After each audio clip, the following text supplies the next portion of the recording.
lot of people go through life doing things badly. Racing's important to men who do it well. When you're racing, it's life. Anything that happens before or after, it's just waiting. Matt Williams got a brilliant start from the third row of the grid. He's gone, he's hit him, he's straight off at the chase. And a half-second lead. Oh, with the sizzling car in the background. He has it. Oh, he's round, he's round on the last lap. There's a massive, massive accident. Next to the inside, what a move, what a move.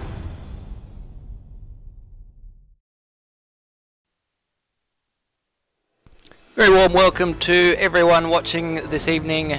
This is Automobilist Australia Formula One action from Argentina. My name's Stairs, and on behalf of the Apex Rear Wing TV broadcast team and Short Shift podcast, my pleasure to welcome Bagzy to the commentary box. Good to have you with us. Yeah, good to be here. Looking forward to this race around Argentina, a track that Formula One hasn't seen for a fair while, unfortunately. So good to see some cars going around here. Absolutely, and got some information there about the racetrack itself. Yeah, we're doing 153 kilometres tonight, about half of a regular F1 race distance. It's a clockwise circuit, 19 turns, 36 laps, and 4.2 kilometres, one of the shorter tracks in the calendar. Absolutely, it's really quite a busy track. That's the adjective I've heard the drivers use to describe it tonight. It's going to be a bit difficult to overtake with such short chutes between the corners. Yeah, the main straight and just coming after turn 6 is probably the best spots to overtake, because apart from that it's very much twisting and turning and point and squirt, and yeah, so it'll be interesting, but again, we'll see reliability come into play with these cars as well, so staying on the track might be more important than executing an overtake. That's exactly right. Well, speaking of staying on the track, we had a few more people last time out in Brazil stay on the track than we had in the first round in Australia, so let's see how the points stack up after that. And it's Luke Joyner who currently leads the championship after his excellent win in the first round, but nipping at his heels is Lewis Wedding, second place with his first win in round 2. Brendan Ross and Ziras both with second place apiece. They are in third and fourth, and certainly contenders as well.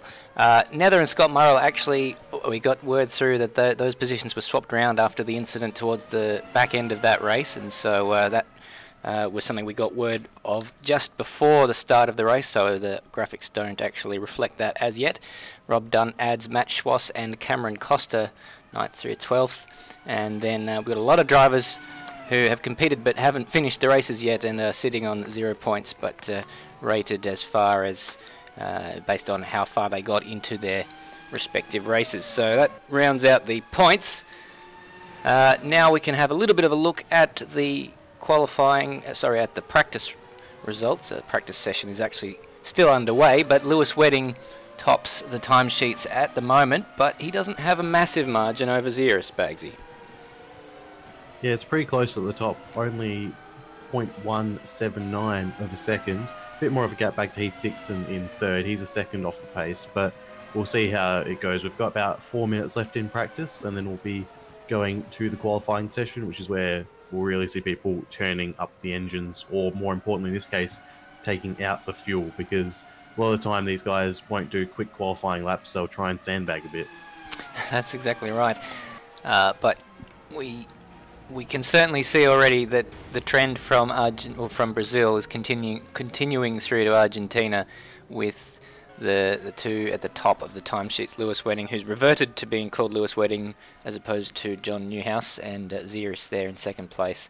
Heath Dixon up in third place, and someone who hasn't raced in this particular series before is Jamie Snow in the Jordan Peugeot, so good to see him joining us. Other debutants include Daniel Leckel in the Sauber Petronas there, and his teammate Rob Dunt, who's previously run the Sauber, doesn't appear to be here, and Oz Rob jumping into the second Arrows car. He got the mid-season promotion from driving the Tyrrell last round. Yeah, and I believe is Rizzo Coops another new entrant, or is that...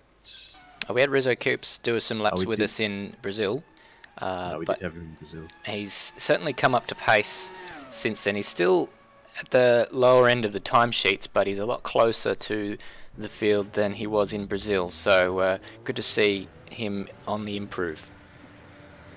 Yeah, we just had Ziras go to the top of the timing sheets by 0.3 of a second. We were seeing a few people disappearing out the servers just to attempt to avoid some of the issues that may have cropped up in previous races with frame rate stars and stuff. I believe also Lewis Wedding back on his Fanatec hardware and is wanting to make sure that's all working properly before we get into the bulk of the sessions. Absolutely, it's a bit of a difference for him. Used to running the Logitech hardware prior, and as you said, got his Fanatec gear up and running, but it's a bit of an adjustment for him, and he's not 100% confident in the reliability of his gear, which is why he's opted to do the restart and just double check everything's alright. We've got a lot of people spinning on the track in the last few minutes while we've been talking. We've seen a lot of people struggling with this track. It can be a little bit bumpy, and a lot of quite fast corners that require acceleration mid-corner, and it's proving a challenge. Yeah, acceleration and mid-corner are basically the two things you don't want to do in these cars. It's a recipe for spinning, and yeah, we will see a lot of it, hopefully not in front of other people, because we saw in Melbourne the now infamous race that only saw 2 people finish and essentially called off with several laps to go. One crash taking out 3 cars because of one person spinning, so we're hoping that doesn't happen again this race. We certainly are, but thankfully there is a fair bit of grass between some of the walls and the racetrack itself, although depending on where you go off, that might not make much of a difference, because we have seen in some of the series that grass doesn't exactly provide you much ability to stop.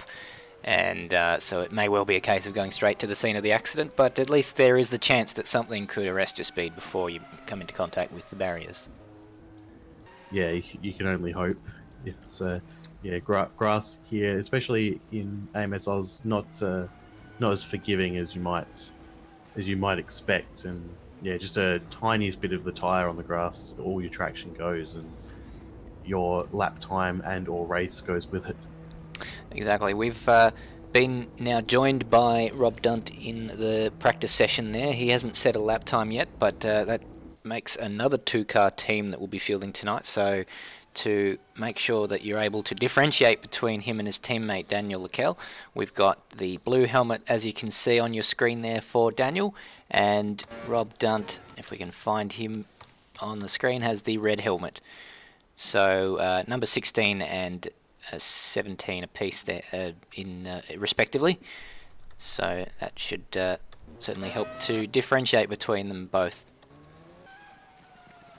Indeed. We're just waiting on Rizzo to get back, and then we'll be moving to qualifying, is the word from Lewis Wedding. So we'll be bringing you a exciting qualifying session very soon. And that'll mean we have 14 combatants, which is the largest field we've had for one of these races, which is good to see. Still some empty spots, but it's very encouraging to see that this series is growing. Yeah, and we understand that these cars can be a bit scary, especially the way we've been describing them as them in this track being the perfect recipe for spinning, but we still would like people to come in. Even if you just do an hour of practice beforehand, you're probably going to get a good enough grasp on the cars that you can run around and certainly get some points, that's for sure. Absolutely. Rob just going to the escaping to the pits after going off the track there. So we've just got the one car on the track at the moment by the looks of it, and that would be Jamie Snow, who's running the Jordan Peugeot there. Good to see that one back. We've seen Ed Williams running the Jordan previously, but not here tonight, it would appear. But this colourful grid from the late 90s in full force.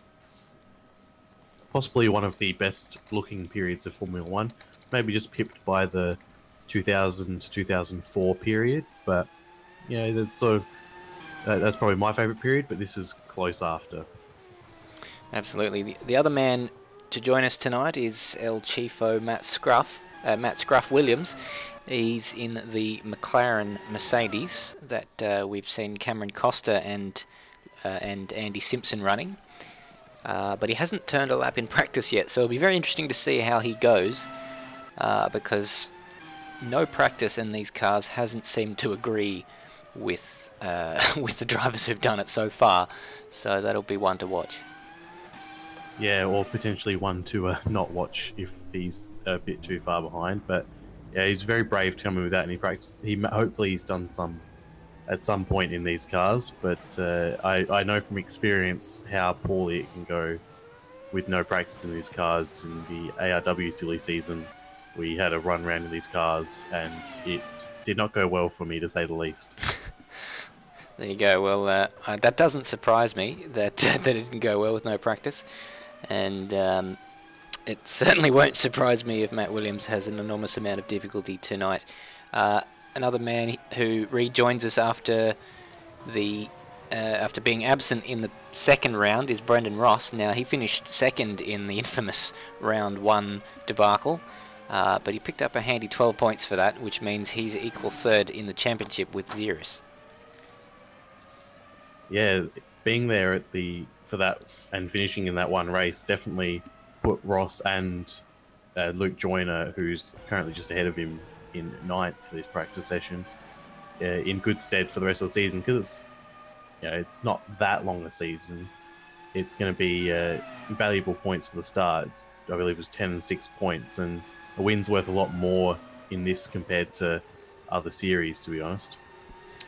Yes, absolutely. If you can finish all the races and net a bunch of points, it certainly will be valuable for you. 15 points, just to remind you, is the reward for winning a race, which gets you 3 points more than second place, which gets you 12 points. 10 for third place, and then 8, 6, 5, 4, 3, 2, 1. So not actually using the same championship point system as was used in the real 1997 season. That was opened up to bringing the points down to 10th to give a bit more encouragement for people to finish races. But so far, in the 2 races that we've had, there have been points left on the table, with only the top 7 finishers, or only the top 7 actually finishing the race in round 2, which was, having said that, a vast improvement on round 1.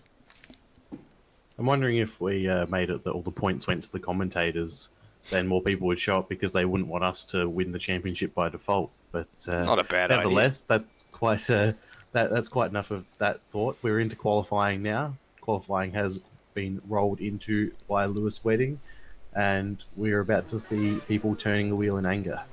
Certainly are, and our 12-lap limit, as always in this F1 series, as was customary in real life in the 1997 Formula 1 season, but not spread out over 60 minutes, spread out over 15 minutes. And the man at the head of the field there is Ziras, waiting for the light to go green.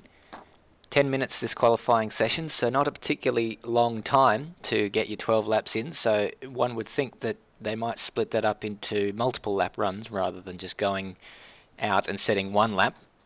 I think they should be setting more than 1 lap and getting the tyres up to temperature. Yeah, perhaps 3 runs of 4 instead. Or maybe even 2 of 6 if you think the tyre's going to last a bit better. As the light goes green, we've got Ziras followed by Scott Murrell. And the Prost of Brendan Ross behind appears to have not noticed that it's gone green. He was still stationary and has just making it out onto the track now. So there's an enormous gap behind Scott Murrell, who's running, it has to be said, quite closely behind Ziras. Ziras probably not in a huge hurry. He's got the track position, and it would be a bold move for Scott to try and pass him on this outlap. Yeah, it would be akin to Alonso and Magnussen yesterday at Monza qualifying, where one tries to take the position despite there being an almost gentleman's agreement to not pass on the formation lap and just get that gap, and then just coming down the inside and ruining the start of the next lap. But we're seeing a few people staying in the pits at the moment as well. We've got Lewis Wedding, Heath Dixon, Daniel Leckel. Sorry, I've forgotten how to pronounce his name already. It's a great start. And Matt Williams all sticking in the pits for now and not joining the scramble that's happening at the moment. Well, they're just coming through the final sector now to get ready to start their first flying lap of the session, and I think now that Scott Murrell has realised that he needs to create a bit of a gap between himself and the car ahead so that he doesn't get affected by the dirty air. But Ziras is now coming across the line to set the first qualifying lap of this session, and we'll go on board with him as he goes into turn 1 there, down to second gear, and illustrating here how you've got to pick up the throttle probably dangerously mid-corner. As we said before, it doesn't necessarily agree with these cars, so they can swap ends on you very quickly indeed through this quick change of direction, turns 4 and 5, and then that goes almost seamlessly into turn 6 and onto a bit of a short straight here. Turn 7, a very, very quick, tricky, thread the needle kind of corner, very, very fast, and then immediately you're on turn 8, and that's a much, much slower hairpin. A lot of second gear corners through here. Here's a little bit of undulation, bit of a fast left, right, left chicane. Oh, and a bit of grass on the inside there. Won't affect him too badly. There's not a long straight after that. And then down the run from turn 12 to turn 13, which is another quick chicane. This track seems to be littered with that kind of complex. And then the final 2 corners, turn 14 and 15, or actually there is turn 16, which is technically a corner, but it's just the left as it takes you back onto the straight. Not really a challenging one because you can take it flat, as you can see here, and Ziras will come across the line to set a 1 minute 25.1. Good lap time there from Ziras. Goes to the top. No one so far getting near it with their sector times, but the person who we'd expect to, Lewis Wedding, is still on his out lap. So they're the 2 who we're really looking at for this session, as Scott Murrell puts his car into second, 6 seconds off the lead, so a bit of a sloppy lap there for him. But yeah, Ziras and Wedding are the ones we're going to be looking at to duke it out for pole position today. Yeah, it looks like Scott Murrell had an issue in the middle sector somewhere because his other sectors were much closer than that. And Michael Ford's popped up into third place. Rob up into second. And we're just watching Daniel Leckel here to see what he can do. Looks like he's set a reasonable first sector time.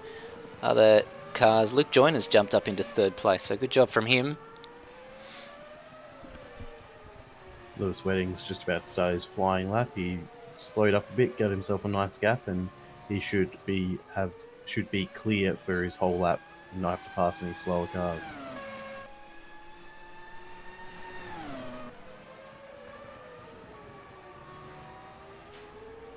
Alright, it doesn't look like Daniel actually did manage to set a time there. Just getting confirmation there that our efforts to pronounce his name were in vain anyway. We got the we got the silent O right, and we got the CH pronounced as a hard Kurt right, but it's actually Leckel, not Leckel. So such is the way with the English language. There's no consistency whatsoever. But at least we now know, and knowing half the battle. At least now we know, Leckel. It's not Leckel, it's Leckel. Oh, it's not Leckel, oh dear. Alright, I'm just going to listen to you say it a few times before I pronounce it, and I'm just going to call him Daniel for now. Now Brendan Ross comes across, he's set the 7th fastest lap time. Lewis Wedding is up by a 1/10 of a second, so I'll jump on board to see what he can do, because he's the one setting the timing screens alight at the moment.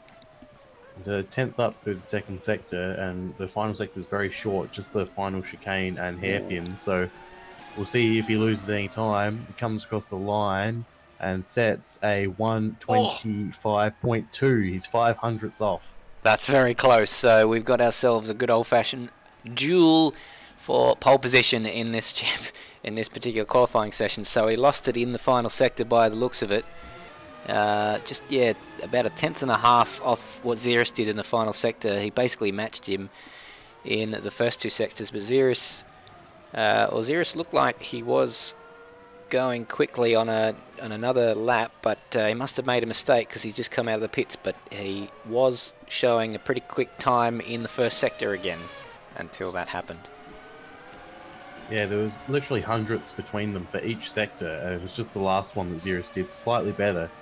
So You gotta wonder if there might have just been Wedding running wide slightly or not taking as much speed through the chicane, or just not getting the power down quite as early coming out the hairpin, because that's really all that can go wrong in that sector. The other ones have a lot more stop and start and corners to go through, so you think that this might be advantage Wedding despite Ziras being ahead, but of course Wedding still has to put the lap time in.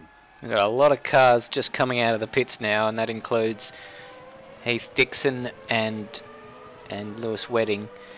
Heath Dixon also looked like he was on a lap, but then had to abort it. 2 sector times coming through on the live timing, but he's up into 3rd place, but 1.5 seconds off the leading 2, which are absolutely in a class of their own. Yeah, it's almost like that we've got 2 Formula 1 drivers and the rest are in Formula 2 cars with some of the gaps we're seeing, but that's to be expected. Ziras and Wedding are 2 of the class of the field drivers of AMS Oz, the best of the best, so it's not surprising that they're so far ahead. They have quite the knack for driving race cars fast.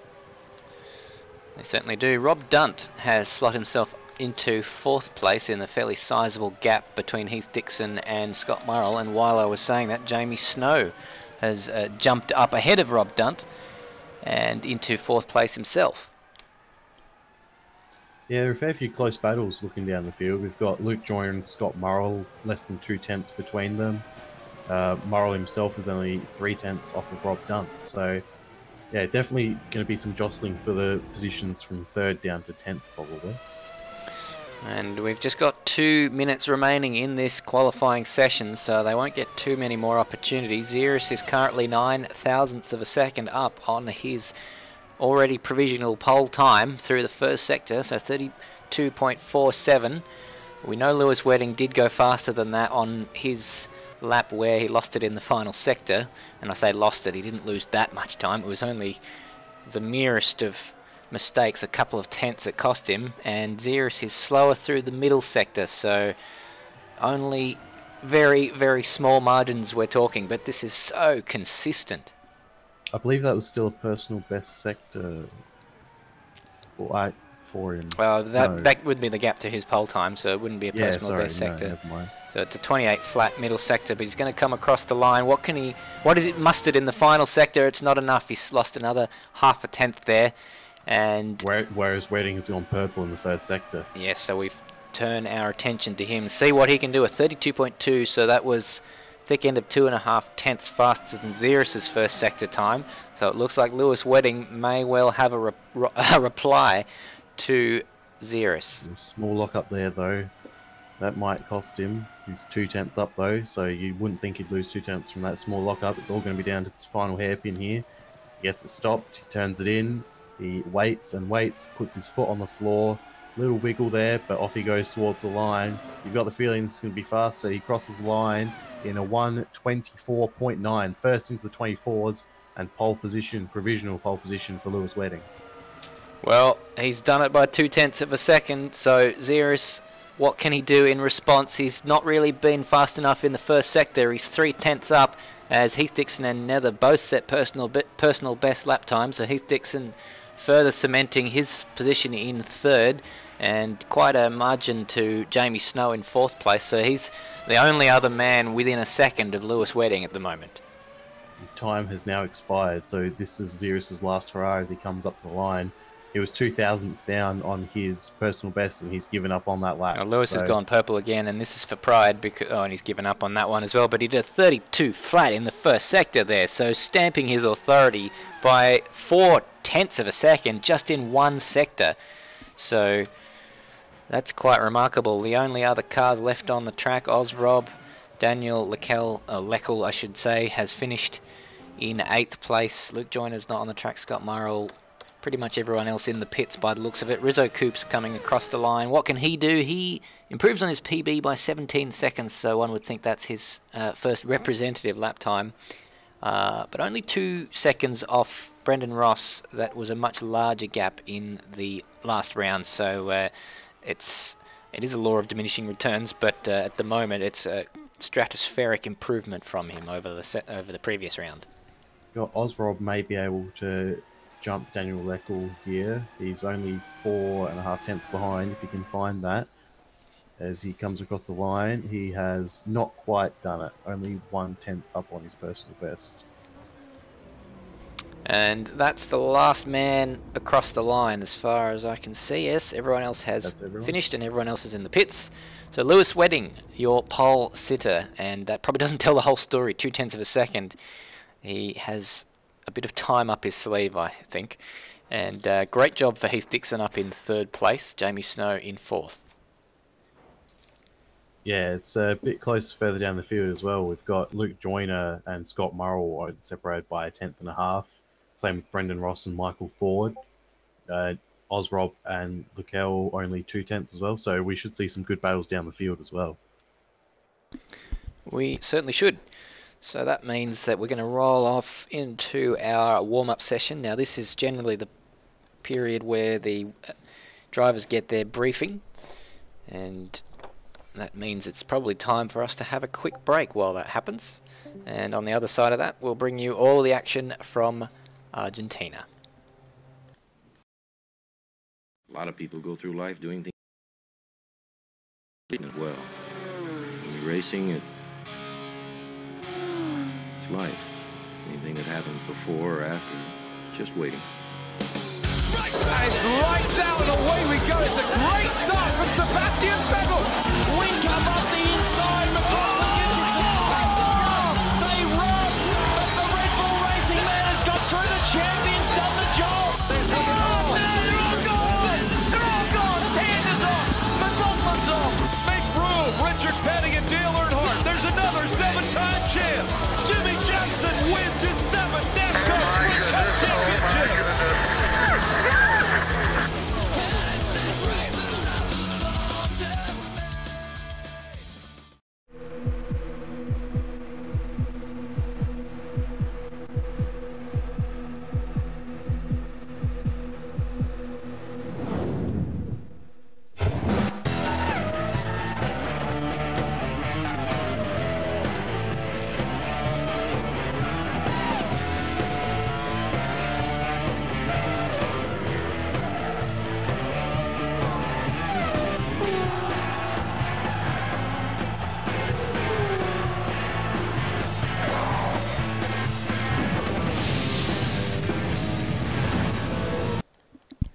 Welcome back, everyone.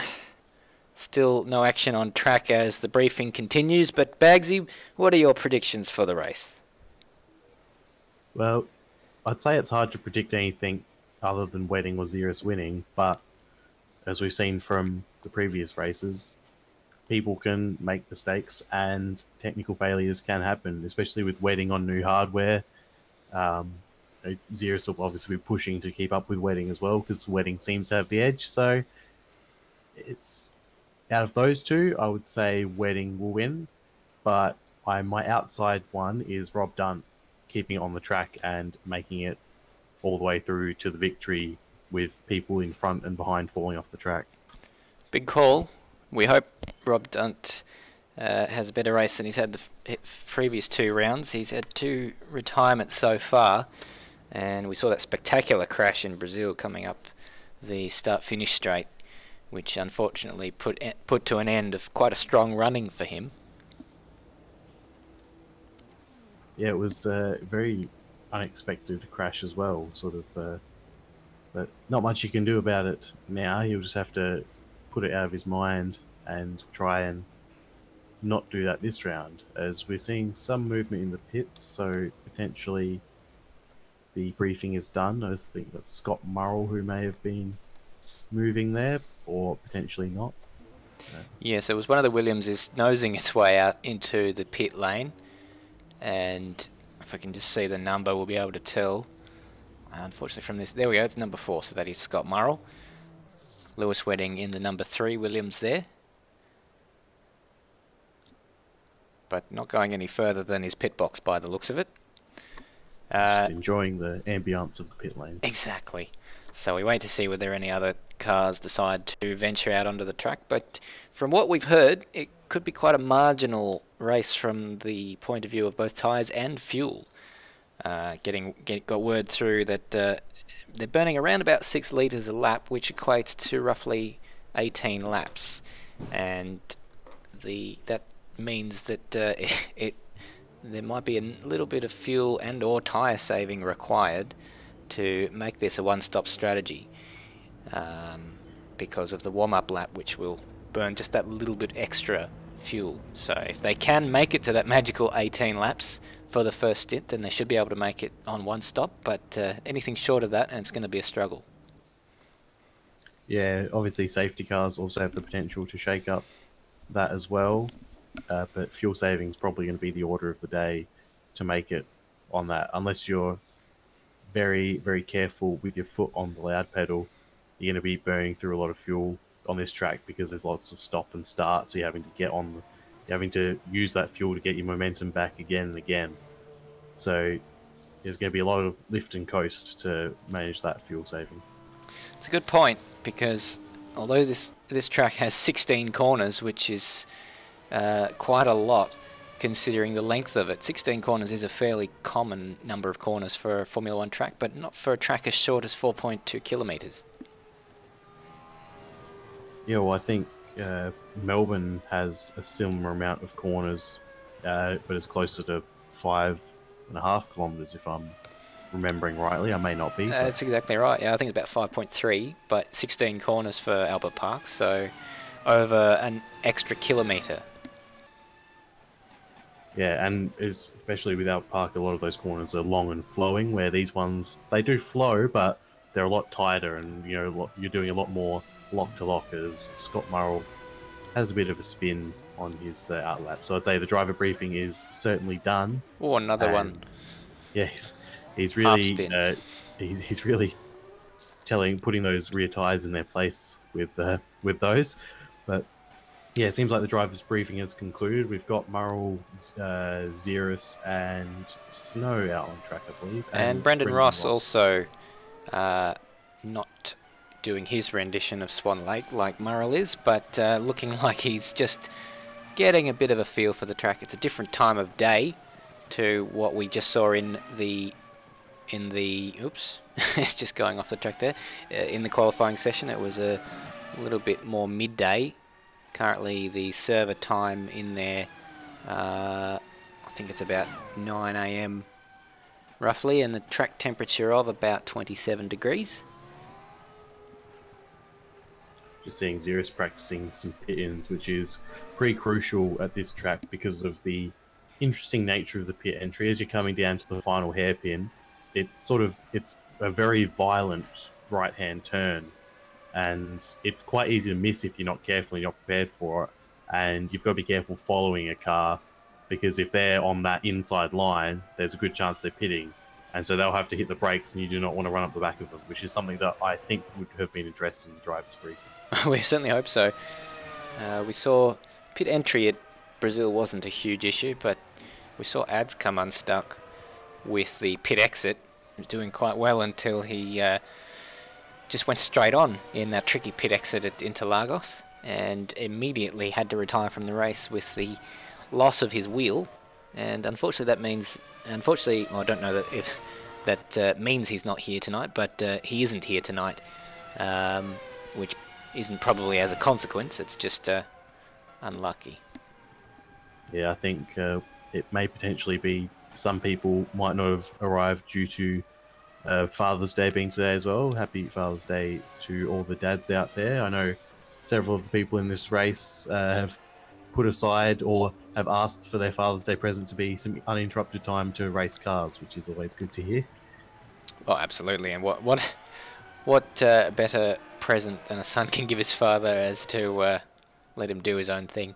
Here is Ziras doing, as you mentioned, the pit entry practice, and very abrupt, as you mentioned, really pushing the limits with that little chicane as well, just before the pit lane speed limit line. So as far as I can tell in this session, he's the only one who's been doing this regularly, so it's probably a good idea. Yeah, I'm seeing other people doing laps and practicing starts and all sorts, but yeah, very few people actually doing pit-ins, which could come back to bite people eventually, especially with that pit entry. Like you said, that chicane there obviously designed to slow people down as they come into the pits, but we're going to have people attacking it quite severely, as I see Jamie Snow practicing a pit entry. So that's good to see. Also, what people have to be careful of is going too wide, because there isn't actually a wall between the pit entry and the main track after the hairpin. There's just a line of cones. So if you're not careful, you're going to go over that and potentially cause issues for someone coming through during the race, or I believe you can get a penalty for crossing that as well. Potentially, if it is deemed to be dangerous. And Scott Murrell also practicing his pit entries, so a few of them taking Ziras' lead on this and doing much needed pit entry practice. And you saw from the onboard just before from Scott Murrell how easy it is to get it wrong. Scott Murrell didn't get it wrong, but such fine margins. It's quite easy to just lock a brake and you can go into that wall.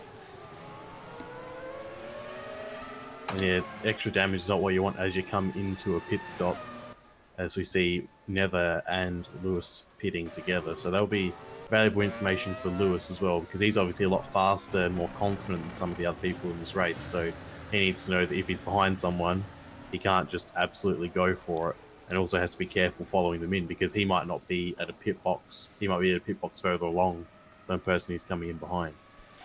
Well, I think if he can help it, he'll probably try not to pit immediately behind someone, because it could decide the race.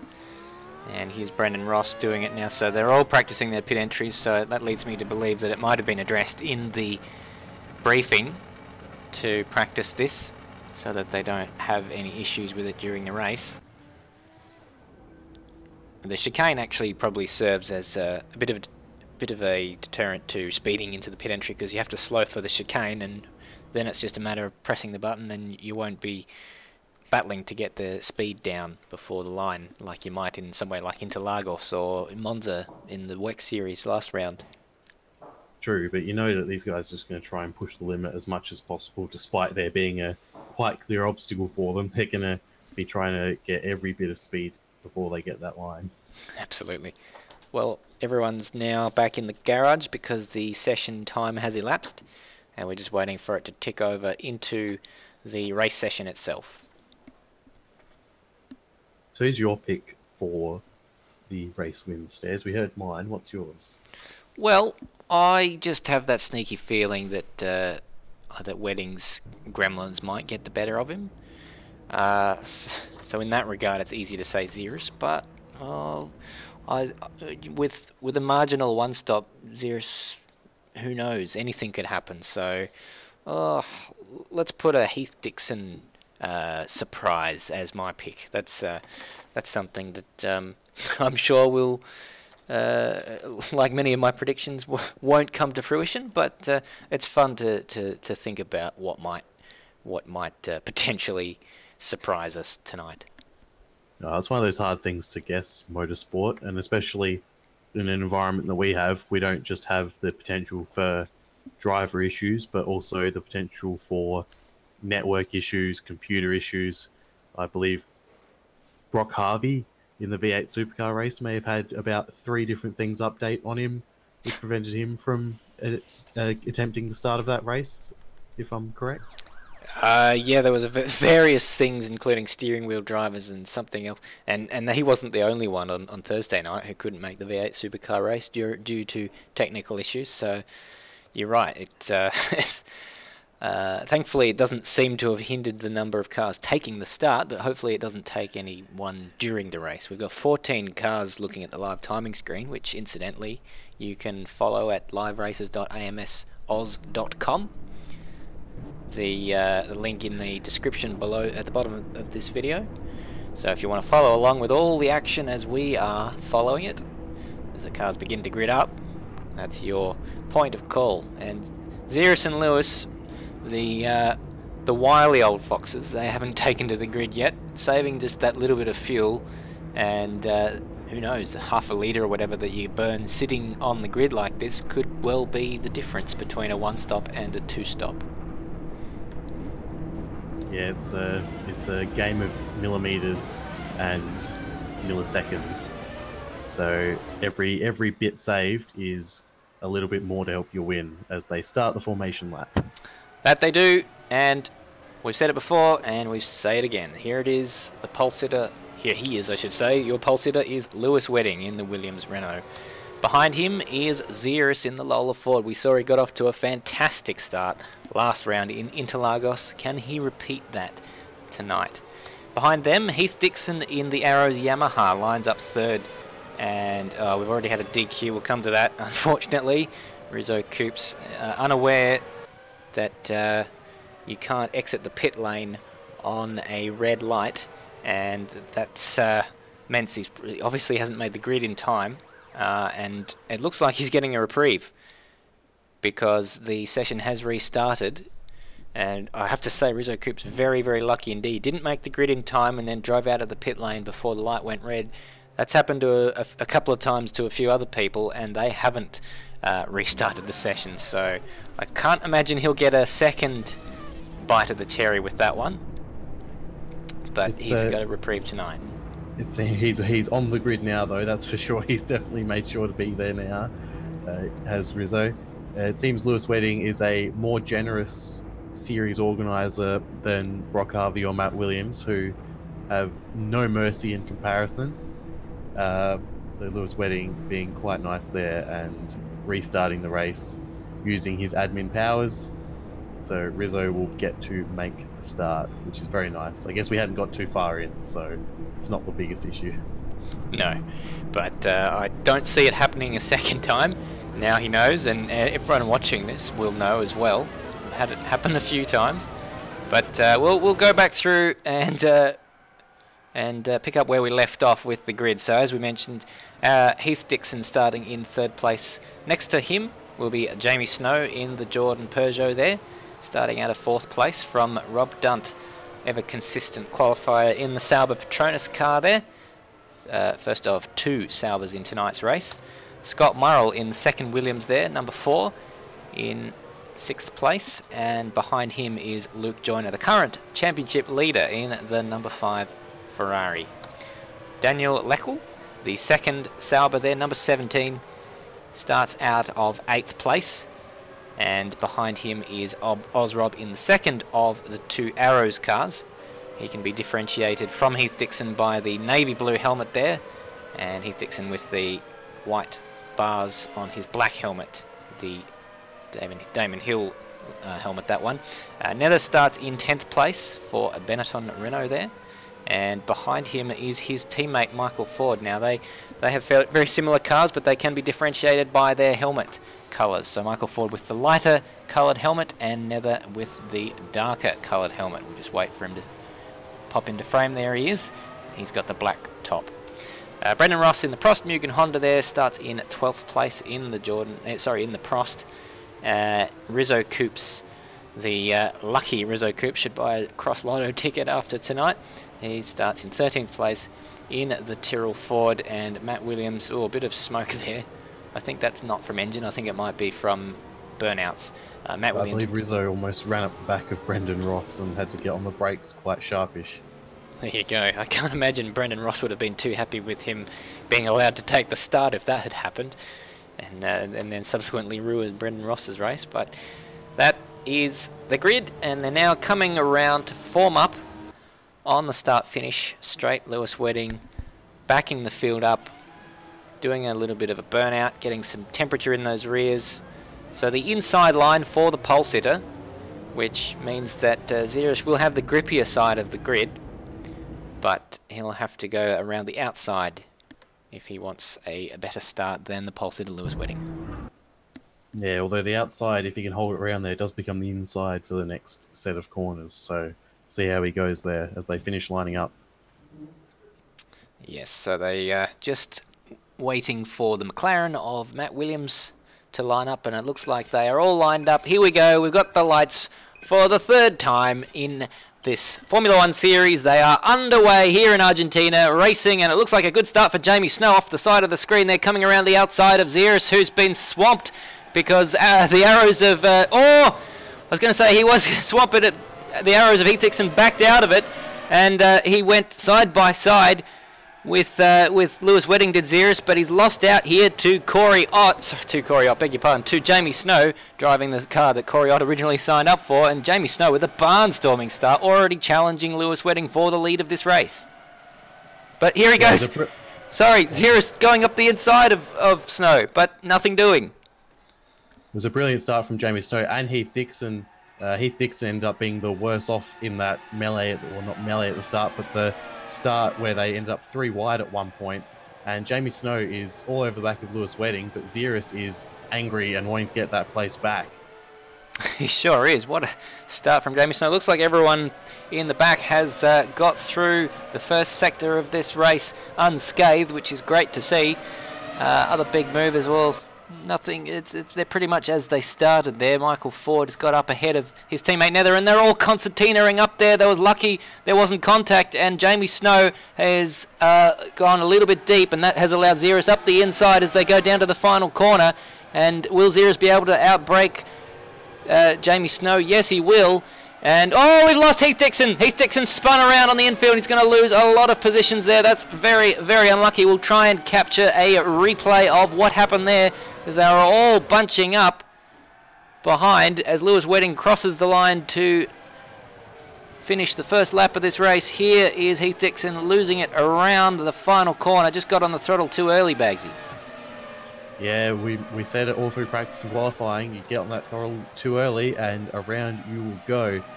At the front, Lewis Wedding has a 0.6 of a second advantage over Ziras, who has a 0.5 second advantage over Jamie Snow, and Scott Murrell close behind but starting to fall back.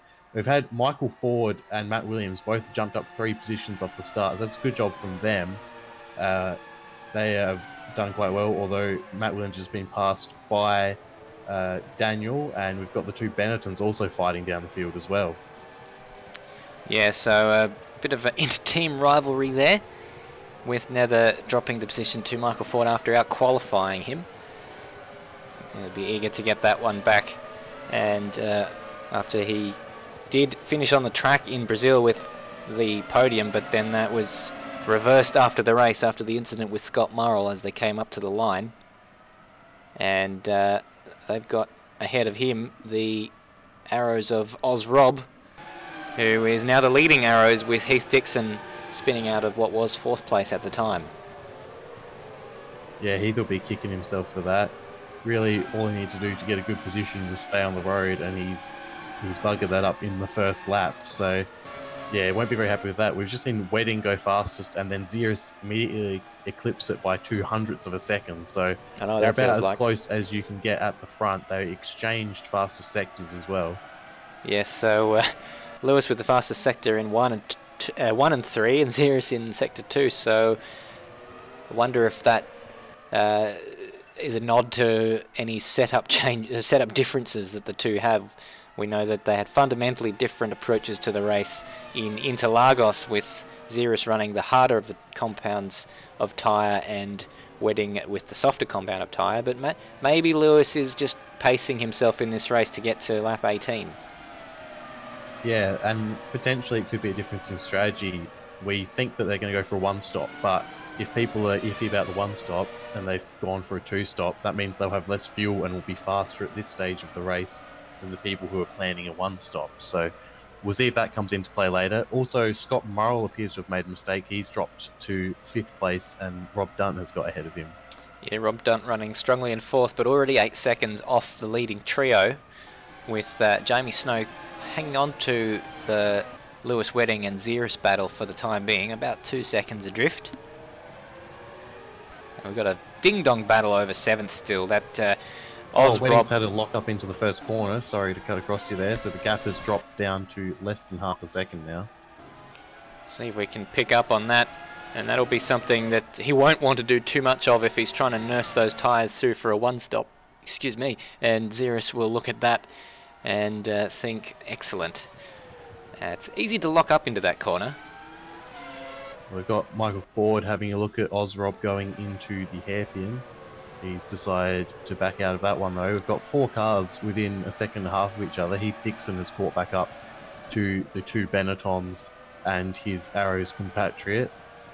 And they are He's probably faster than all three of these guys ahead of him, but he's going to have to find a way past them because of his mistake in lap 1.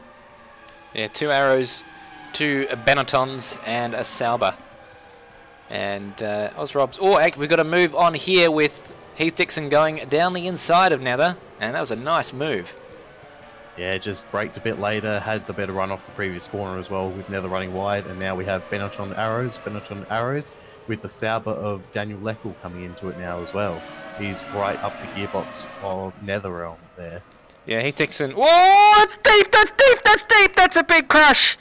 Oh, it isn't as bad as I thought it was going to be actually, but that wasn't particularly good for Leckel, and I wonder if Heath Dixon's not going to be carrying a fair bit of damage from that. He wouldn't have seen Leckel coming until the last possible moment, and that's unfortunate really, because it's sort of put a bit of a dampener on this battle. Yeah, well, the battle is ongoing as Heath Dixon and Nether are side by side yet again. After that, they sort of all went line astern after Leckel came in, and Leckel slowed down to let them pass. Nether on the inside, Heath just drives around the outside of him as Ford has gone wide into that corner as well. So that's Heath has gotten 2 positions in the one corner, 2-for-1 deal on Benettons for Heath Dixon, and Ford is now under pressure from his teammate. Well, if Heath Dixon can carry on, it looks like he might have got out of jail with that one, and could well be very lucky, and so too Daniel Leckel, because if there was more damage to Heath Dixon than it appears there is, then he might have been looking at probably a bit more of a severe penalty. But having redressed the position on track, if Heath Dixon managed to keep going without too much of a pace disadvantage, then Daniel might get away with that without any further punishment. Has run deep again, so he's not able to get away from his teammate, and Leckel is looking to try and redeem himself after the rather brazen attempt he made before. Heath Dixon is also closed right into an Osrob, his teammate. Osrob got a bit of a reprieve after that incident, but his teammate's right back on him. So the 2 arrows duking it out, the 2 Benettons duking it out. And Matt Williams has retired from the race. We didn't see what happened, but given he didn't have much practice, it's not a huge surprise. Yeah, I believe we may have him in with us now for a quick chat about what happened. Yeah, we do. Scruff, what happened there? We didn't see it off. Sorry, but just before Heath Dixon's got by Osrob. Go on. Excellent move by Heath as well. So. No, Rossi has seemed to have forgotten how to rejoin the track, so he was parked on the line when I got to a corner, and I'd already turned in, and you don't really trust these cars to change direction like that mid-corner when you're trying to turn left. You don't want to go out right. Once you're already turning in, lining up on the marbles, because you're going to lose it every time. So there you go. So possible investigation and potential penalty coming the way of Brendan Ross. I won't report it, but there'll be words, Chad, don't you worry. We'll see what happens after the race. In the meantime, it's still quite close at the front. Half a second in it, and Jamie Snow, who had dropped back by about a second and a half, is closing in on these two a bit. So maybe a bit of sorry, the words are escaping me. A bit of conservation, that's the one, from the 2 guys at front as Lewis Wedding locks up again into the first corner. He seems to be having a bit of trouble there. A bit of conservation from the 2 at front is letting Jamie Snow back into this. Yeah, they're not anywhere near the lap times they were setting earlier on, down in the 28.5s, both of them on the previous lap, which is nowhere near the 27.2s they set when they did the fastest laps of the race. So definitely conservation mode for the leaders. Although I feel more conservation mode for Wedding than it is for Ziras. You almost get the feeling that Ziras is being held up by Wedding now as Wedding conserves. So we'll be looking at Ziras to get his prerogative in and get the pass. Oh, he's gone very deep into the hairpin there and almost tagged the back of Wedding. So that was almost poked his rear wing, his front wing right into the gearbox of Wedding. Osrob somewhere has had a moment and has lost the position to both of the Benettons, and in that exchange it looks like Nether has got by Michael Ford. So all sorts of stuff going on. We've actually got Heath Dixon right on the back of Luke Joyner now, so Heath Dixon with his recovery drive taking up a lot of places. Both of them catching Murrell as well, who just had a moment into the hairpin there, went straight on basically, and had to do a quick donut on the apron there.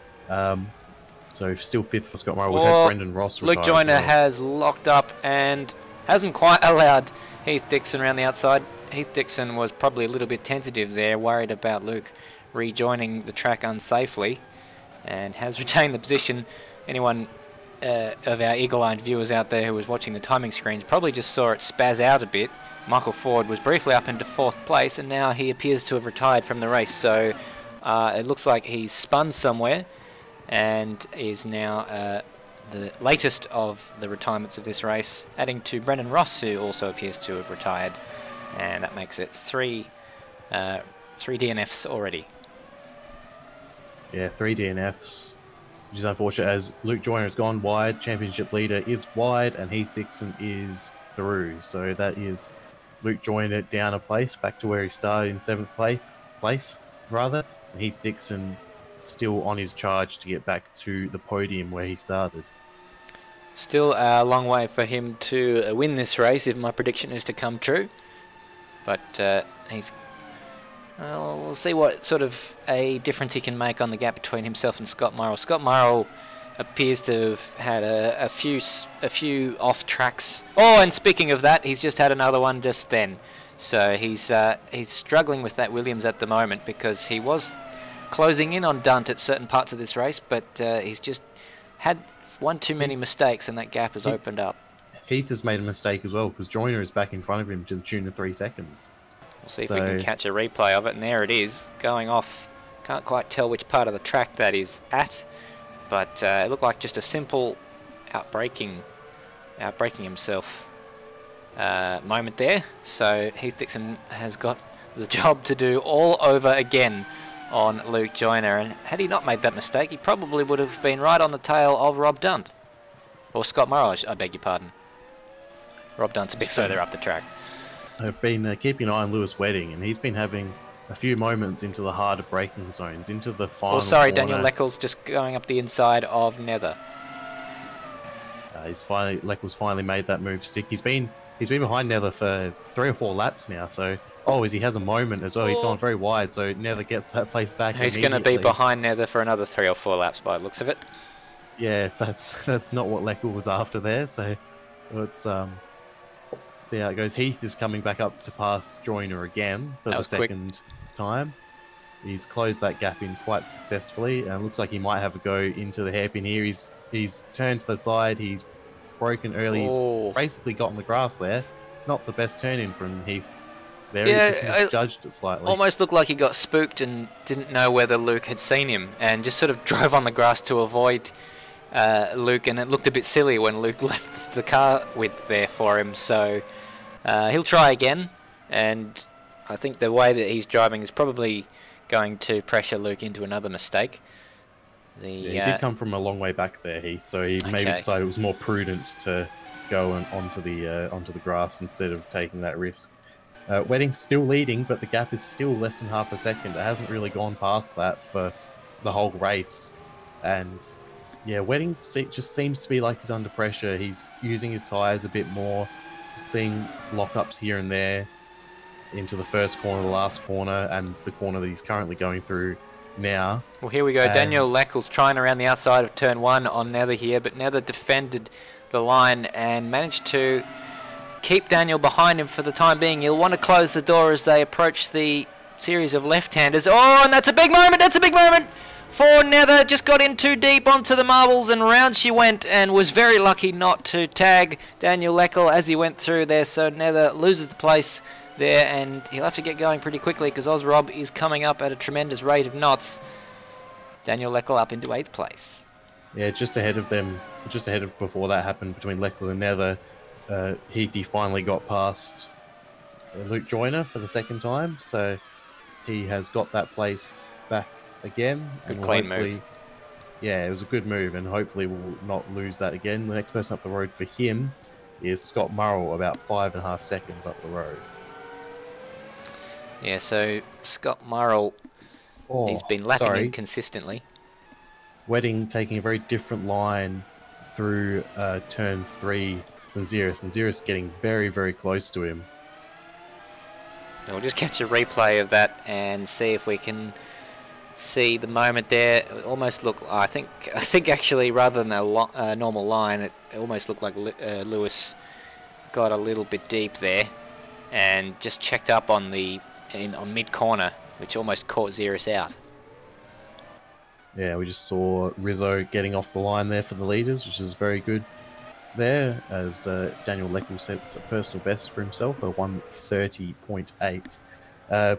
It seems like Wedding has used up a bit more of is using up his tyres a bit more than Ziras is. Sorry, Ozrob is in the pits and he's the first man to blink, and that would suggest that he's going to a two-stop strategy. We are in the window for a two-stop strategy now. As well, Ziras has dived up the inside and he's almost lost it. He's got very close into the final corner there. It was a brave move, and he, I guess, in trying to get out of it, lost the rear almost. Well, he's held on to it there as, once again, Lewis Wedding locking up into that turn one right-hander, and I just wonder, he must be dealing with a flat spot with that locking up happening so frequently there. We know that he shares setups with his teammate Scott Marl, and Scott was saying with the brake pressure that Lewis Wedding uses on the setup that he has, you basically look at the brakes and it locks up. So not surprising, but given what Scott says. Yeah, he's got the gap out a little bit now. Scott's in the pits. So Scott Morrill in the pits, which promotes Heath Dixon up to 5th place. Heath will be wanting to put the power down now if he's on a one-stop strategy to try and get this gap up to so he can jump him in pit stops. Absolutely. Oh, and Rob Dunt just with 2 wheels on the grass there. You don't want to be doing that too much, especially as you tilt the car into one of the fastest corners on this race. Well, the fastest corner on this racetrack. You certainly don't want to do it with grass on your tyres. He's running a bit of an enormous race, is Rob Dunn. He's got 20 seconds ahead of him, 20 seconds behind, and just going around, pounding out those laps, making sure he doesn't fall off the road, and yeah, he's on track for a good finish if he keeps that up. I'm hesitant to add anything to that because every time he's had a strong running, and I've mentioned it, he has had an issue that's taken him out of the race. So we'll touch wood for Rob Dunt that he can open his points account tonight. Jamie Snow's come into the pits from 3rd, and the leaders have continued on. So I think Jamie Snow, the reason he may have been able to keep up with his front 2 was because he had a lighter fuel load and is going to do 2 stops. Nothing coming from, and Rob Dunt goes into 3rd now. Nothing happening from these front 2, so it looks like they and Rob Dunt may be on a one-stop strategy. So Snow, Ozrob, and Murrell committing to the 2-stop by the looks of it. Morrell's had a spin as well. So that's certainly not going to do him any good, and I'm wondering if he's got damage because he's pulling off to the side of the road there, and that looks like it could be a retirement. So we're going to go back, try and catch a replay, and that's just the tail end of the issue by the looks of it. He must have been dealing with some handling issues prior to pulling off there, so we'll rewind the tape and see if we can find what happened there. It was as he was coming out of the pits, so he must have been dealing with some damage. We know he had a few offs before his pit stop there, and must have been dealing with some damage, because whatever it was, they haven't managed to get it fixed in the pits, and he's still not happy with the handling of the car. Just snapped away from him very, very quickly, and he's decided that that'll do, and there's nothing more to be gained for him in this race as he's out of it now. So that means he's our 4th retirement. Once again, quite an alarming rate of attrition. Yeah, as we see Rob Dunt's come into the pits, so it looks like he's going to be doing a 2-stop strategy as well, stopping here on lap 13. Nothing doing for Lewis Wedding and Ziras so far, so you'd think they're still on a one-stop strategy. Heath Dixon also ignoring the pit lane yet again, so he's going to be up to 4th with Rob Dunt's pit stop now. Still a fair way behind Jamie Snow though, so you think that he'll have to put in some good laps to be able to catch him and pit at the same time. Well, if I know Heath Dixon, he'll be trying a one-stop. I think that's generally, that would be where he would see his advantage in being able to run laps consistently, and now that he's sort of got out of that melee for 7th, 8th and 9th place and is able to run on his own, he can try and protect the car, eke out his fuel and protect his tyres like he didn't do in Interlagos, and try and aim for that one-stop pit strategy. Sorry, has closed right up onto Wedding again. The gap was out to over a second at one point. For this lap, it's come right back down to less than half a second again. So Ziras has given his tyres a couple laps to cool down and is back on the attack. And he's following... as someone locks in front of him, it might be Rizzo Coops again. Yes, and he's obliged the leaders by getting out of the way. But following Lewis across the track from left to right, I don't know that Lewis was really worried about Ziras having any move. It just feels like a game of cat and mouse here. It's a bit like those pursuit cycling events you see in the Olympics, where one of them has the lead and the other one's got to try and get by, and they just sort of sit there trying to get the other one to go. And this is probably going to kick off, and we'll see their true pace once the pit stop sequence is over. Yeah, we expect to see them in about 3 laps based on a one-stop strategy. We're on lap 15 at the moment. Lap 18 is where you want to be able to make it to the end. Because if you pit any earlier, you're basically done by the end without some excellent fuel saving. Well, yeah, because pitting 1 lap earlier has that effect of basically adding a lap to your final stint. And if you're going to make it work, you've got to make it to lap 18, or rather to the end of lap 18. A little bit of twitch there from Ziras. It doesn't really cost too much time. He's just happy to follow in the wheel tracks of Lewis Wedding as it stands. And people like Jamie Snow and Heath Dixon will be sitting there thinking, if these two take each other out, then there could be an unexpected victory on here. But so far, doesn't look like that's going to happen. Oh, a little bit of a twitch there for Lewis Wedding, under brakes into 1. If anywhere, that's probably the corner that seems to have been the trickiest for Lewis in this race. Yeah, we've seen, you're mentioning Heath Dixon waiting in the wings, as well as Jamie Snow. We've seen in the F3, the first race of the F3 season we had near the beginning of AMS Oz, where Heath Dixon won both races of the first F3 round because people in front of him fell off the track. And so he'll be very much hoping to Stephen Bradbury it here in F1 as well.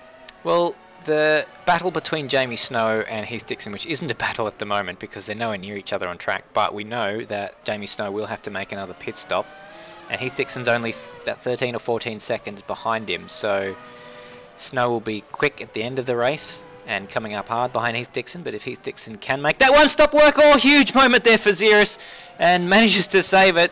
That was lucky. Goodness gracious me. Some heart and mouth stuff there.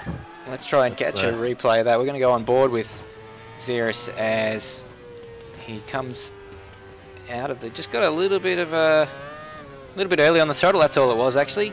Wasn't unsettled by the curb or anything, and those tyres are starting to get a bit old now as we come towards the end of the first stint, coming across the line to start lap 17.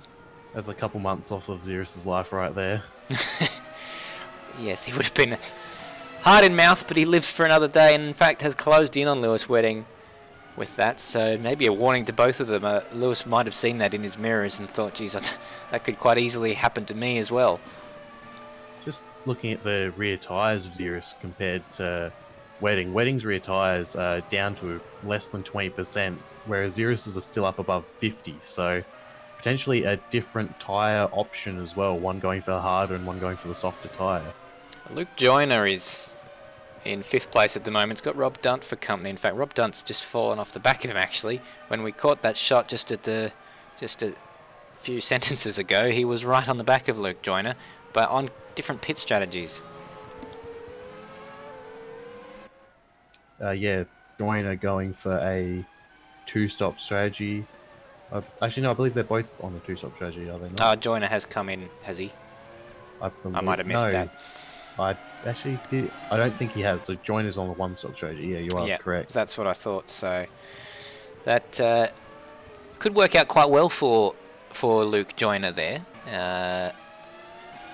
He's well ahead of Nebber, who appears to be going for right on the back of Lewis Wedding as they come across the line. There's probably going to be a move on here. He goes to the outside and Wedding is way out of shot here on the inside, but we'll see him eventually. And Wedding comes out ahead. Ziras not able to take the long way around there, but he's still right on the back of him as they come into turn 3, but he decides against it. That was the first serious attempt from Ziras, I think, and Lewis Wedding, feeling the need to defend it aggressively, didn't want to let Ziras go, which suggests that maybe Lewis Wedding is worried about the pace of Ziras, and he very nicely cut off the... Sorry, go on. I believe they're going to pit this lap as well, because we are on lap 18 now, so this is where we reckon they're going to pit, so maybe a pit stop race on our hands here as well. Well, Ziras has lost a few car lengths just in that, and I wonder if now Lewis has pulled the trigger, and is now, since he's made it to that magic lap 18, and it's basically an easy one stop from here if they know they've got the fuel to get to the pit stops. Oh, that's a big moment for Lewis Wedding there. He's held it together though, but he's lost a lot of time.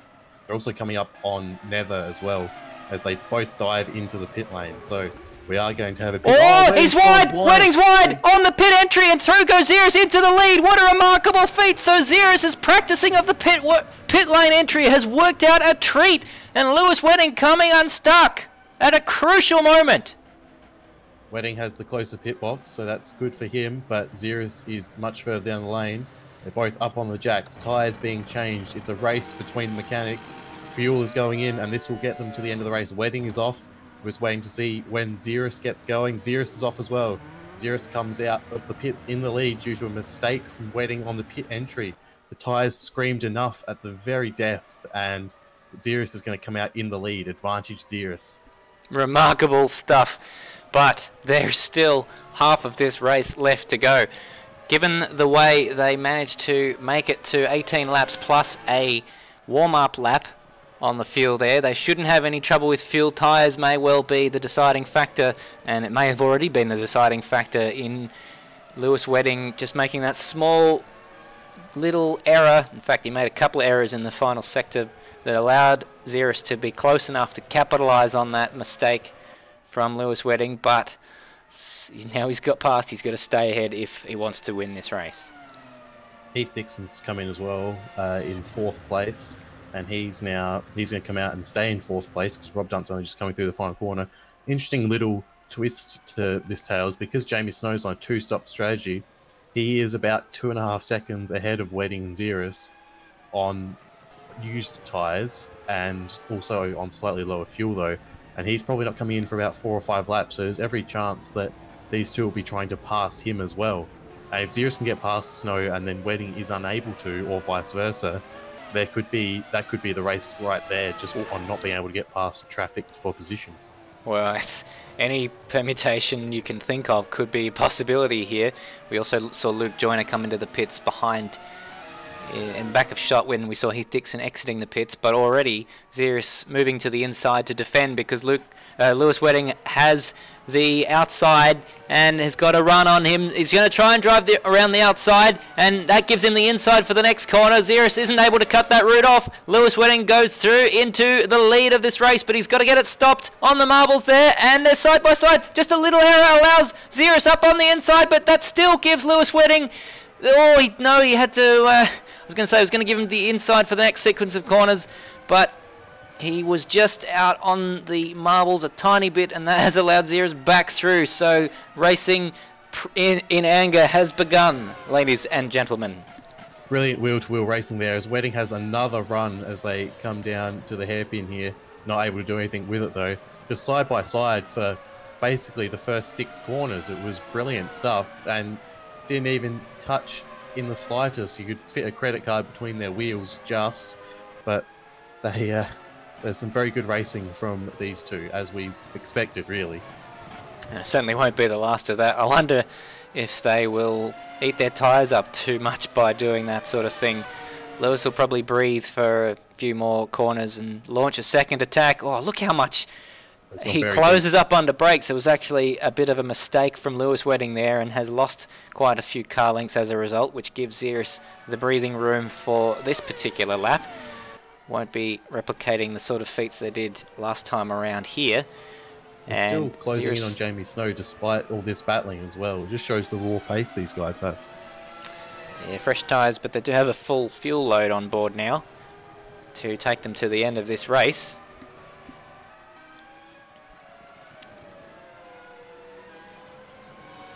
Jamie Snow is still out there leading. Won't be for much longer, another 3 laps before he'll have to pit again. Him being the first of the 2 stoppers. He's got his main competitor now is going to be Heath Dixon, but Heath is 56 seconds back down the road from him, so got the feeling Jamie will slot into the gap between Wedding and Dixon and have about 20 seconds on each side, really. Wedding has closed back up on Ziras and locking up again in an attempt to not crash into the back of Ziras. They have now latched onto the back of Jamie Snow there. They're within a second, so this is going to be a crucial deciding factor in this race. He is by no means obliged to jump out of the way because he's first on track, and that is for position. Yeah, although he may decide to, because this isn't his race. He's not in the running for it. All that he can do is stuff up the race of Ziras and Wedding, so you might see him not put up the biggest fight as Wedding is looking to take advantage of Jamie Snow being slower, and Wedding's gone very, very deep into that corner. Ziras is going to get past Snow potentially. No, he's not. So that could have been really good for Ziras, and he hasn't managed to do it.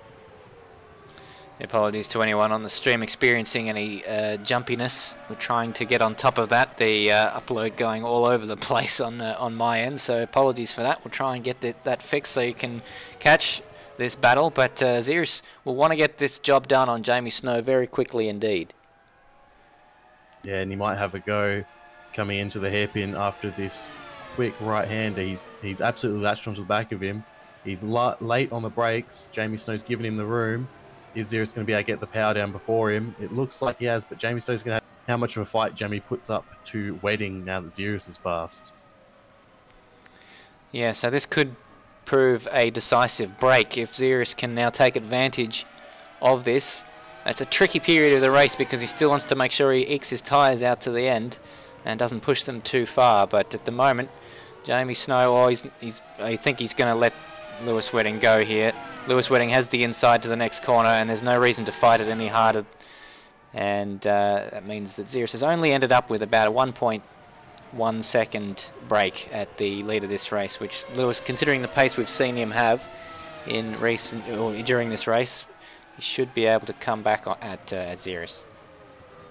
Yeah, it was Jamie Snow just didn't have the tyres. He couldn't get the power down coming out of the final corner, which means Wedding was easily able to drag race him towards the first corner, but he had him passed before the finish line. So battle resumes at the front. Ziras with a slight lead, but we saw Wedding have leads of up to a second in the first stint, and they can very quickly vanish, especially just one small moment, and it's gone just like that. But Ziras does... Oh, Wedding's gone absolutely pelting into that hairpin there and almost collected the back of Ziras. He's so much later on the brakes at the moment, but it does seem to be affecting his tyres more than Ziras. Certainly does. Heath Dixon looks like he's 57 seconds. I think I misspoke before when I said that he was battling with Jamie Snow on the on strategy. That's not actually the case because I think I miscalculated by the tune of a pit stop there. Yeah, it was the difference between the 2 and 1 pit stop, but Heathy obviously having to try and gain all that time back that he had lost from the spin in the early stages.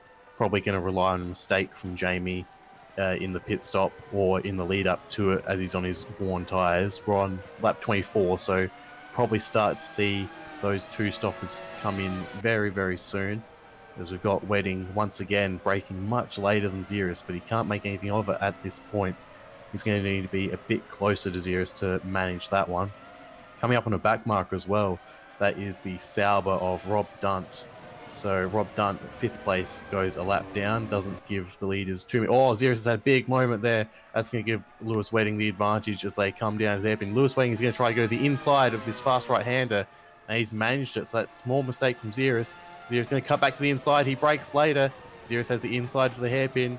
Can he get the drive? He does. Oh, he has a bit of a wiggle. Wedding's still there. Wedding now with the inside muscles Ziras out, much like Ziras did to Snow earlier.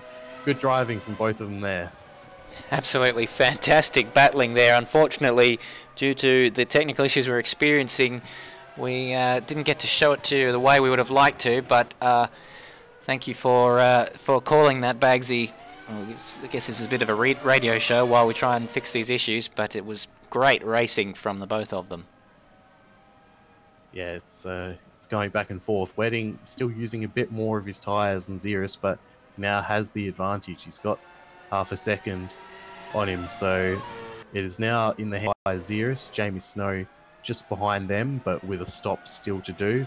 Heath Dixon has completed his one and only pit stop and is in 4th place. He's approximately 55 seconds down on Jamie and 40 seconds ahead of Rob Dunt, who's the first man a lap down. He's got 10 seconds on Luke Joyner, who has 15 seconds on Daniel Leckel, who's just ahead of Ozrob, who is... that could be a battle that shapes up to the end of the race. Only 3 seconds there. Nether in 9th, and Rizzo is the final person running in 10th place, 3 laps down. Excellent. Well, Rizzo, yeah, I wonder whether he will... I'm just trying to see the maths to see how many laps he needs to do to get classified, because it is a 90% requirement. So that means he can't really be more than about 4 laps down without being not unclassified, I think. So that might be bad news for Rizzo, but I think he was further down in Brazil, and it's an improvement regardless. Indeed, we've got Wedding's built a bit of a gap now. It's 1.2 seconds as they came across the line, so it seems that Ziras might have overheated his tyres a little bit again, might be building up for another attack. We have seen that happen with these cars, where if you push too hard or if you lock up a tyre, it heats it up so much that you have to essentially back off just so they can cool down and get back into that working range, and then you can launch another attack, which is what Ziras might be doing now. Putting that, trying to put that Lola up the inside of Wedding's Rothmans Williams, which is it's a tale of 2 cars really. One that was wildly successful and one that was wildly unsuccessful. That's to say the least. It looks like we've got on top of our technical issues, and we say that with an element of apprehension, lest it comes back again. But it looks like I figured out what fixes it. So we'll hope and pray that that doesn't recur in the remaining 10 laps of this race. Unfortunately, it did happen during one of the most exciting parts of this race. But Lewis Wedding... We'll re-record it later and dub over it. Indeed. Maybe. Well, we've got your commentary on it, so we can just find the replay and put that on the broadcast as Jamie Snow comes in to serve his 2nd pit stop. He's gone for a bit of a longer middle stint there, so we saw him coming on lap 12 and now on lap 26, so he's opted for a shorter stint at the end here. He was probably thinking he was going to be racing some other people in the 2-stop range and he'd have fresh tyres to attack him, but the way it's worked out, he's going to be quite alone on track, because nearest person ahead of him is Ziras, who's 30 seconds up the road. Nearest person behind him is Heath Dixon, who's 30 seconds down the road, so it's going to be a lonely finish to the race for Jamie Snow. It is. Heath Dixon was quite happy in 4th place at the moment. He sits ahead of Luke Joyner by about 40 seconds as it stands, so that is a pretty healthy 4th place for him, ready to pick up the scraps from anyone who trips over themselves at the head of the field. It remains to be seen whether, as Jamie Snow's come out behind Luke Joyner, which isn't particularly ideal for him. He got a bit of a warning for a retaliatory move on Luke Joyner during the practice session for the WEC series, but Luke Joyner gets out of the way for him quite nicely there, so hostilities don't continue between those two, thankfully. Yeah, it was some interesting some words were had between the two as well in the garage, and it was all successfully diffused by Matt Williams, and everyone went their separate ways, and it's been kept relatively under wraps in the meantime. Rizzo Coops seems to have retired from the race, unfortunately, so we're now We've got the battle for the last position on the track now. Ozrob and Daniel Leckel are nose to tail now, only 3/10 between them. The Sauber and the Arrows going at it. And both points paying positions, so that will have a notable impact on their championship position in whichever order it finishes. Gap's gone out to 2.5 seconds at the front now, so this is the battle we'll be bringing you guys for the foreseeable future unless something happens up there. Seems that Wedding's just got the best of Ziras at the moment. He's doing faster sectors by almost half a second a sector at the moment, and yeah, previous lap was almost a whole second difference, so not sure what's happened to Ziras there. Maybe underfueled slightly, or he's having to save, although only a 10th in the second sector, so we'll keep you posted on that, and if it gets closer, we'll be right back there. Absolutely, but as you say, this is the closest battle on track between Daniel Leckel and Oz Rob. Pretty much everyone else spread out quite a lot. The next smallest gap after this one and the battle for the lead is between Nether and Rob Dunt, and that's Rob Dunt and Luke Joyner, which is about 10 seconds. Everything else further apart, those battles, but Daniel Leckel's keeping his head quite nicely at the moment. He did he come out of the pits on the previous lap, because he had quite a lengthy first sector, 43 seconds, which suggests it might have been his first lap out of the pits. Yeah, he's got fresh rubber. It's his first lap out, Jamie so he Snow should really just set the fastest lap of the race. Jamie Snow set a purple sector. He doesn't want Wedding to have all the accolades today. Yeah, so Leckel should be fine to stay ahead of Ozrob, really. He's got fresher tyres, and that should be an easy putt for him, but we'll see what happens. Yeah, just coming back to the retirement of Scott Murrell quite a while ago now, but it was a force feedback issue for him. Oh, as Daniel Leckel gets onto the grass, that's going to put Ozrob onto the back of him. Force feedback issue for Scott Murrell. Died on the fastest corner of the track, being turn 7, and didn't repair the damage, and so the issues compounding for the second Williams driver, which led to his untimely retirement from this race. That's unfortunate for Murrell there. It's not the first time we've seen that happen. We saw in the WEC series at Monza, Greg Nangle have pedal failure going into Lesmo 1. So he went into Lesmo 1 with no brakes whatsoever and continued straight on into the wall. So it's interesting that we're seeing a few more actual genuine hardware failures essentially lately compared to the actual connection failures. Yeah, Fanatec strikes again. Touch wood, it doesn't happen to me, but I feel like at Monza last Sunday that issue was brewing for a few laps. I was in the chat with Sam Smith, who mentioned that the brake lights of Greg Nangle were coming on along the straights before the brakes failed completely on Greg Nangle's car, or on his rig. So not ideal. Hasn't happened to Lewis Wedding thus far, and again I say that with the element of apprehension that normally comes with me making any sort of predictions, because they immediately usually turn into a curse.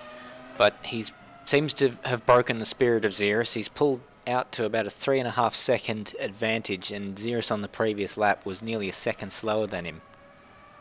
He's absolutely rinsed his tyres though, has Wedding. We're 5 laps to go now, and sorry, 6 laps to go now. They've just started lap 31, and his tyres are much more worse wear than Ziras's. So is Ziras going to try and wait for the final few laps and put his foot down, use that extra tyre to gain on Wedding and pass him at the death, or is he just not got the pace? Because it's a noticeable difference in the quality of their tyres at the moment.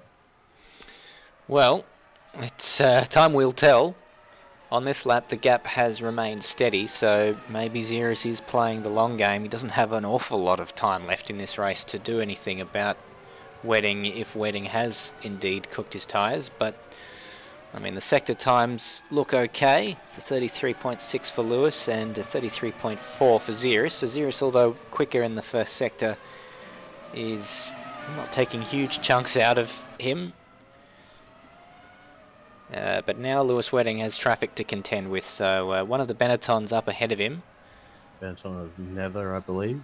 About to go a second lap down, and he gets out of the way quite smartly. Yeah, he wouldn't have wanted to be involved in holding up the leader too much, and he'll back out of it for Ziras in much the same way, I should expect, given that he's not really in a battle on track at the moment. He's about 20 seconds behind Rob Dunt and seemingly safe from Daniel Leckel behind him, further 15 or so seconds behind. Yeah, Leckel has gotten away from Ozrob as well, so that seems like that position is going to be done. So there's not too much for us to commentate on the track at the moment, but we can hope that Wedding's tyres might get a bit old, and that will give Ziras some time to catch up and give us a nice grandstand finish that we all desire. And there goes Nether to the inside to allow Ziras through. And Ziras is still just dropping a little bit of time each lap to Lewis Wedding. So if Lewis Wedding is running into tyre troubles, it's certainly not affecting his pace. And Ziras would be just hoping to force an error from Lewis Wedding, like we saw at the end of the first stint when they came in to change their tyres the first time. Bit of a lock-up though from Lewis Wedding there. He does seem to treat those tyres a lot worse than Ziras does. You mentioned before his brake pressure is much higher, so potentially that being the reason he's locking up a bit easier, getting on it a bit too early. There's a decent chunk of time now before the next back marker they'll come up to, though. Basically the length of the front straight between Wedding and the next person who'll lap, which is Heath Dixon. So not really going to be any issues with traffic probably to the end of the race now, with 4 laps to go, including the one we're on. And the gap has increased to 4.5 seconds, so I think Wedding just has the out-and-out pace. That might well be game, set and match there for Lewis Wedding. 3 laps remaining, and just a bit of the sting's taken out of the race now. It's really a matter of just nursing the cars to the end. Not a lot of action on track. Still Ozrob, Daniel Leckel, the closest battle, just looking at the timing screens, about 2 seconds between them, but it does look like Daniel Leckel has Ozrob covered. Every time Ozrob looks like he's catching up a bit, maybe makes a little bit of a mistake, or Leckel kicks away. And got Rob Dunt closing in on Luke Joyner at a rapid rate. Joyner's last lap a 1:32, Rob Dunt doing a 1:29, and as they're about to cross the line again, we'll get an updated on that. Joyner does another 1:32, Rob Dunt does a 1:28, so that gap is closing down quite quickly. And Rob Dunt, one of the 2 stoppers, so that makes sense. With the fresher tyres and the lower fuel load for most of that stint, means that he would have been a bit kinder to his tyres during this stint, and Luke Joyner with the 1 stop will be getting towards the end of his tyre life, and that explains to some extent the 32s. It's also Rob Dunt is generally considered to be probably a little bit more consistent a driver than Luke Joyner, although having said that, Luke Joyner's championships in the Super Series have come through consistent finishes. There's a second just in the first sector between Joyner and Dunt, so it seems more when, not if, Rob Dunt is going to get past, because there is a large pace discrepancy here. Yeah, so Ozrob looking particularly good for his first points finish of the season with 2 retirements, and if you can get Luke Joyner in 5th place, it would be quite a handy handful of points. The leaders start at lap 33, so we just have 3 to go after that. Sorry, 2 to go after the end of this lap. Rob Dunt's going to have a go on Luke Joyner into the first corner here. Not much Luke Joyner can do, but just stay out wide, take his regular line through. Rob Dunt goes a bit wide there, so Joyner is not out of this yet, but just so much better drive from Rob Dunt. It was quite inevitable for Luke Joyner, but he put up a valiant fight despite being having much worse tyres. Yeah, Rob Dunt nearly gave him the incentive back up the inside, but he's just got that much more grip with the new tyres. And given the rate of knots, we saw him closing that gap to Luke Joyner. There was nothing that Joyner had to fight with. So that's pretty much all Rob Dunt can expect out of this race, because Heath Dixon is a further 34 seconds up the road from him. And Luke Joyner is pretty safe in 6th place, with now they're a further 35 seconds behind. Well, we're on the penultimate lap now. This race has rather flown by, to be honest. The F1 races always do. I think the reason for that is the comparison I have is every other week I'm doing the WEC series, so they take a little bit longer to go through. But yeah, Lewis Wedding is coming through the second sector now. He'll have 1 lap and some corners to go. He's got a 4-second gap, so he should be home and hosed barring any mistake. His tyres are quite worn though, so he's going to have to tiptoe a little bit, because one spin and that gap is going to vanish and become a deficit to Ziras. Yeah, Ziras took exactly 1/10 of a second out of Lewis Wedding on the previous lap, but don't have to be a mathematician to know that's definitely not enough. Yeah, it's 127.777 and 127.677, so almost identical there, just that 1/10 not quite doing it. Wedding's a fair bit slower this lap though, 128.6 compared to a 127.9 for Ziras, but probably it's just not going to be careful. enough for Ziras. Yeah, he was a full 2 seconds slower than his fastest lap of the race, which was a 26.5.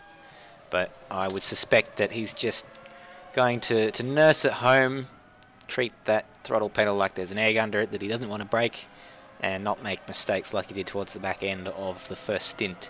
And it's been, I'd say, a masterfully managed race from Lewis Wedding. Bar those mistakes we talked about, he hasn't really made any other errors, and he's just had seemingly the edge when it counted. He's been incredibly consistent. He had basically a second between his he was only about a second off his fastest lap almost throughout the whole race, bar these last two laps rather here, as he comes into the final chicane complex. Ziras under 2 seconds behind now, but yeah, so Wedding, too little too late, if I he should stuffs think. up this braking zone, which he has not, so Wedding home and hosed now. Well, Ziras tried all he could and wiggling his way out of the final corner, but it's Lewis Wedding for the 2nd race in a row who emerges triumphant in this Formula 1 series. Ziras follows him home, 1.7 seconds separating them in the end, and it was a fantastic battle. We expect to see more of that from these two as the series goes on, and Ziras, we know, has the pace to potentially beat Lewis Wedding if he gets it all together, but not tonight. And Jamie Snow, with a strong debut in this particular series, will come home to finish 3rd place and with the fastest lap of the race. Yeah, it was a well-run race by Jamie Snow. He knew he couldn't keep up with the front two, and that to get a podium he just had to keep it together, and he did it quite well. 4th place, Heath Dixon, he's still back in Sector 2 because he was almost about to go a lap down, but he'll be ruining what might have been a podium. Probably was the potential for him today, if not for that spin at the start, which cost him so much time in having to get through some of the slower cars. So a good recovery drive from Heath Dixon, but he'll be ruining what might have been. Yeah, in the end, the strategy didn't quite work out for him, and I have a feeling there might have been a couple of other errors off screen that we didn't catch, because it's quite a distant 4th, and he was a lot closer to Jamie Snow before that.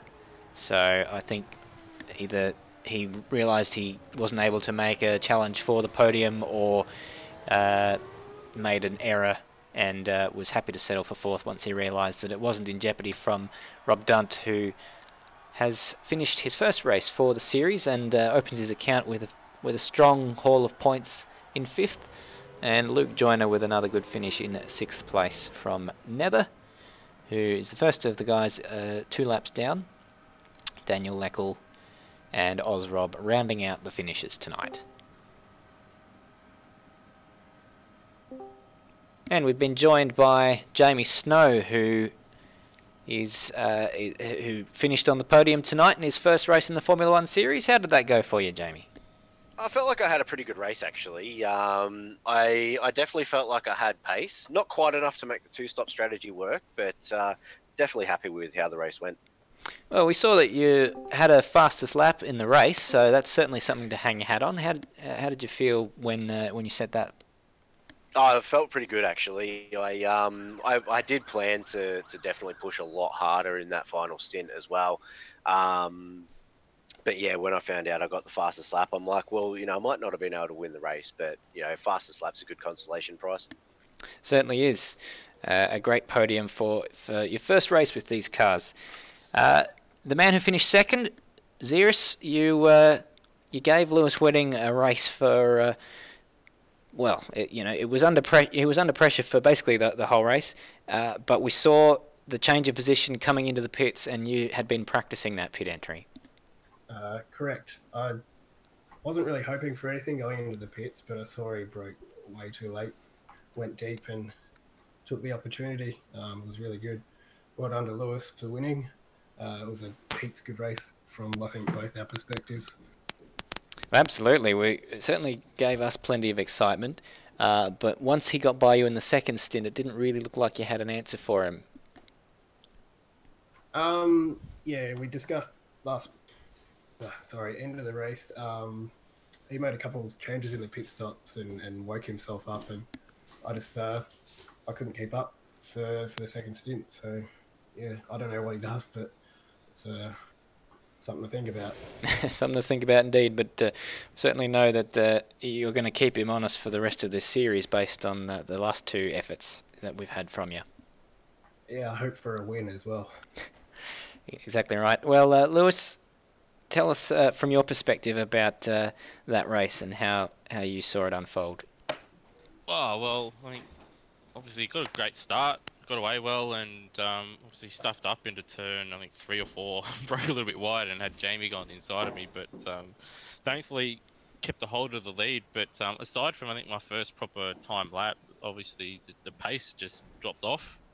In practice and testing, it wasn't quite as severe as what it was in the race, and obviously I was holding Ziras and Jamie up a bit, and then just prior to the pit stops I made a change, and at the pit stop I made a slight change to the tyre pressures, and it made it a lot better, but I think I was just a bit conservative in the first stint, and then did my best holding on, and Ziras had a couple looks here and there, and then obviously I stuffed it up in the pit entry. I practiced it once. I should have practiced it more, but didn't, and just missed the braking point, and he got inside, and yeah, from then on just woke myself up a little bit, and just pushed a bit harder, and didn't make a mistake, which is good. Testing the new rig and everything out, it all seemed to go pretty smoothly, so that was good. And then yeah, I think the slipstream was really big here as well. Well, obviously in these cars it is pretty big, because there'd be times where I'd be a fair way in front of Ziras and I'd be a fair way behind him, and it would just pick up. And I don't know about him, but I was running maximum wing here and maximum cooling and ducting and stuff, so it's not like I was running less wing than anybody, because I was absolutely, maxed out on everything. So I think the slipstream helped, and I thought after he got past Jamie he might drive away a little bit and put a little bit of a gap, but thankfully caught him and got past him. But I think after I got past Ziras, it was just there was traffic, a little bit of lap traffic sort of probably broke that little slipstream that would have kept him sort of close by, and I think that was probably ultimately what led to me sort of breaking away in the second stint there. Yeah, well, in the end, it sort of, he pegged the gap once he got out to about 3 or 4 seconds of an advantage, but it kind of looked like you had it covered there. But then towards the end, he started to close in. Were you just managing the race by that point, just trying to keep your tyres alive and not make the same sort of mistakes you made towards the end of the first stint? Yeah, certainly. Obviously, I did push a bit harder early on in that second stint, so I was a bit wary of how the tyres would behave, and they were a bit worse than what they were when I pitted, obviously early in the race. So my rear tyres especially, I wasn't even pushing on, I think, the last lap, and I just sort of lit them up a little bit, so it sort of woke me up a little bit. So yeah, I was just taking it easy and was counting down the corners as to, okay, I can't stuff up here. Okay, just watch this bit, and then brought it home, thankfully. Fair enough. Well, congratulations on a well-deserved win there, Lewis Wedding. And I haven't done the maths yet, but that should put you pretty close to the lead of the championship, I would imagine. Bagzy, what are your takeaways from tonight? Oh, it was an excellent race at the front. That's the main takeaway. We had two excellent drivers battling for the lead and battling even in the pit lane, and right up until the end, it was still pretty close. So yeah, it was a good race. Glad to see the field size improving as well. We can always have more people in those. So if people want to come on down, the next race is in a couple of weeks' time. That'd be great. Echo your sentiments entirely. The next round, I don't have the date on me, but the next round will be at San Marino. So that will be quite another popular venue, I should imagine. Also coming up in the week ahead in Automobilista Australia tomorrow, the Rookie Cup round number 3 from Yacarapagua. Fun to say that one. On Thursday, the Porsche Cup heads to Pukekohe for the second round of the championship there, and then on Sunday will be 90 minutes of Spa, round 4 of that one. So the next leg of the European, the next round of the European leg of that championship. Baggy, you and Nether calling that one. Yeah, it should be good fun. Spa's a track that pretty much everyone loves, and 90 minutes is the best way I can think to spend there. Absolutely right. Well, that's pretty much all we have time for tonight. So, on behalf of everyone here, thank you very much indeed for watching. We'll see you next time. Bye for now.